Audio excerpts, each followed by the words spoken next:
దుఃఖములు కలిగినప్పుడు దిగులు చెందని వాడును, సుఖములు కలిగినప్పుడు స్పృహ లేనివాడును, రాగము భయము క్రోధము పోయినవాడును స్థితప్రజ్ఞుడని చెప్పబడును. ధ్యాయతో విషయాన్ పుంసః సంగస్తేషూపజాయతే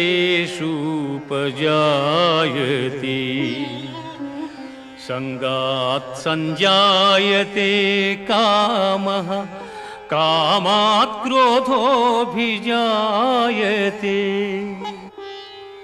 క్రోధాత్ భవతి సమ్మోహః సమ్మోహాత్ స్మృతి విభ్రమః స్మృతిభ్రంశాత్ బుద్ధినాశో బుద్ధినాశాత్ ప్రణశ్యతి బుద్ధినాశాత్ ప్రణశ్యతి.